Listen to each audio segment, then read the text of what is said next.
What is an idol? It's difficult to explain the intricacies of an idol, but if I had to give a short definition, I guess I would say a male or a female with average singing and dancing abilities. At least, this is a modern definition of an idol. The definition of an idol has changed since the conception of it, and because of these changes, idols have been able to stay relevant through most of their inception. The question is, why and how are idols so popular in today's society? In the West, the concept of an idol would never become mainstream in today's social climate. However, our concern isn't really about the Western viewpoint of idols. Our main concern is, for the most part, on Japan. But first, we need to look at the history of idols. History of idols. The first idol group, named the Johnnies, was formed in 1962 by Johnny H. Kitagawa. Kitagawa was born in America, whose father was a bishop at Koyasan Buddhist Temple. And in 1933, just 2 years after being born, he moved back to Japan. It wasn't until 1949 that he returned to America and taught English to orphans from the Korean War for the United States Army. In the 50s, he returned to Japan and worked at the United States Embassy. Now, I'm sure at this point you're wondering, how did this guy end up being one of the founding fathers of today's modern idol groups? Well, don't worry, we're getting to that. His start in the world of idols began with a random encounter of some boys playing baseball in the park. He recruited them to join a boy band that he was interested in creating. The funny thing is, his inspiration came from a musical called West Side Story. Yeah, I mean, of all the things out there, West Side Story was the starting point for this man. Alright, say what you will about the musical. I personally hate it, but whatever. I'm not here to trash on not High School Musical. What am I saying? West Side Story. It was then, in 1962, the four boys became his first boy band, and as I mentioned previously, their name was the Johnnies. And Johnny's Entertainment was founded. Johnny Entertainment paved the way for the popularity of future idols. In the 80s, there was Hikari Genji. In the 90s, we had SMAP, Tokyo, Kinky Kids, and of course, Arashi. In the 2000s, we had News, although it's debatable about them being that popular, but eh. And then Hey Say Jump, which personally I can't stand, but moving on. And then in 2010s, we had Sexy Zone and King and Prince. These bands all had a common theme. The guys were good looking, average at singing, and could dance. I would argue the most interesting of these groups was Hikari Genji, considering their gimmick was dancing while roller skating. Kitagawa definitely found a successful formula for bands, boy bands at least, which in turn inspired the other companies to replicate his idea.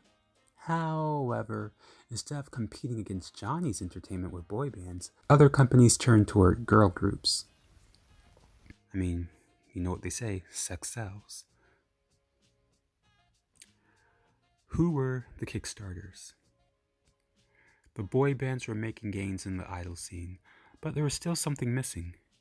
Girls. Girls, lovely girls. Man, that sounded really creepy. Maybe I shouldn't have said it like that. Maybe I'll edit this out. Maybe I won't. Focus. Japan started showing off female idols with some mild success. But the girl that brought female idols to the limelight was Momoe Yamaguchi. She started her career at age 13 and retired at the early age of 21, all to marry her love. Despite her short time as an idol, she released 32 singles and on top of that, appeared in over 15 feature films and several TV dramas. Although she was out of the spotlight now, she still paved the way for other big idols. For example, Junko Sakurada, Masuko Mori, and Pink Lady, who even found small success overseas. Welcome to Pink Lady, starring Jeff Altman and B&K. The craze of idols continued to maintain popularity through the 70s and the 80s. Notably, female idols were the most popular. The question is, what was the appeal of these idols? During the 70s, they were seen as teens who lived luxurious lives, and other teens found it cool and exciting.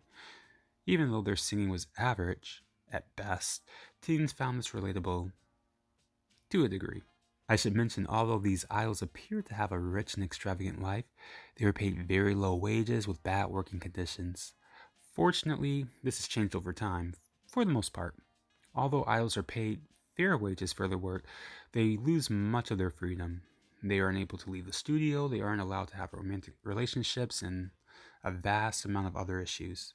This is to help contain their peer image. When idols have been caught having boyfriends, the repercussions have been intense, the most famous being in 2013, AKB48 member Minami Minagishi shaving her head for having a boyfriend. It wasn't until the 90s that the idol craze had died down. During this time, rock bands such as X Japan and Luna Sea were taking over mainstream music. It's a little funny, considering the style of rock music that was becoming popular in Japan was basically glam rock, which took America by storm around the 80s. But I digress. As I mentioned before, the idols group image was seen as living a rich and luxurious lifestyle. However, idol companies decided to change the definition of an idol. Instead of being rich, and I put that in air quotes, they brought the idols down to a citizen's level. I know it's a weird way of putting it, but that's the best I could think of. In the 80s, idols were considered to be average singers, but now none of that was relevant. Idols were now lucky to be even considered average. Instead, they focused on the image of the idol. Idols were average at singing, dancing, and for the most part were average looking. Idols began to appear at more public events as well. This resonated with citizens and eventually created a devoted following of fans. These fans are known as otaku. The English definition for otaku basically means nerd. There are various types of otaku, but for simplicity's sakes, let's just refer to idol fans as otaku. There was an exception to the rule for idols though. Female idols' popularity dropped drastically, but near the end of the 90s, idols' popularity skyrocketed and entered mainstream music. It was the end of the 90s, and music lovers were enjoying pop and rock. Otaku had filled in the void for dying popularity of idol music. But then everything changed when Morning Musume arrived on the scene.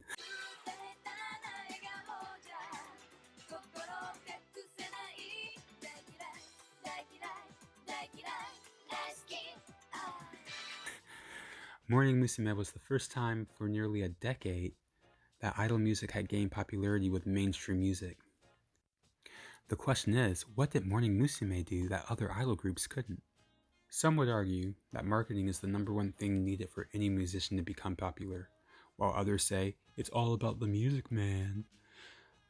I'm not a professional musician by any means, but I play multiple instruments and follow the music industry, so I feel I can give an educated opinion on the subject. The truth is, I believe that both need to be balanced, about 50-50, for any musician to gain exposure to mainstream audience. With that being said, Morning Musume did both well, but with a twist.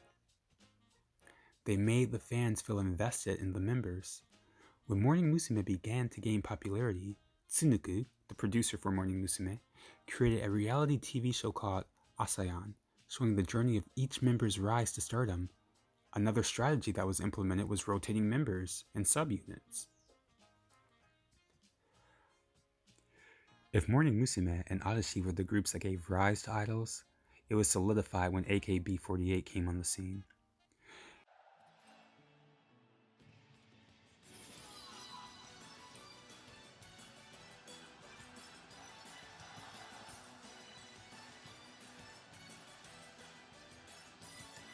Anyone who has any interest in Japanese pop culture has at least heard of them. AKB48 was created by Yasushi Akimoto, and he was responsible for another idol group called Onyaku Club back in the 80s.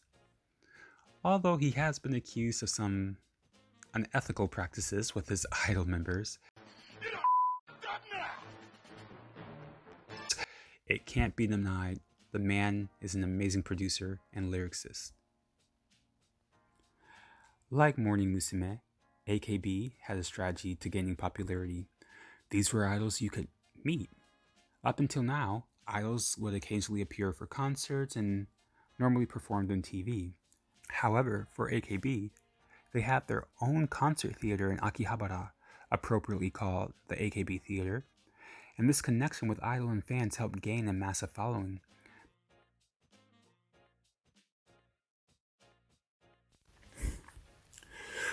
Why are idols so popular? At last, we get to the meat of the topic. The answer is not as simple as one would think. Everyone has their own opinions on why they enjoy idols. Fortunately, I took the liberty of getting answers from some acquaintances who have, well, somewhat of an interest in idols. So let's go ahead and listen to what person one has to say.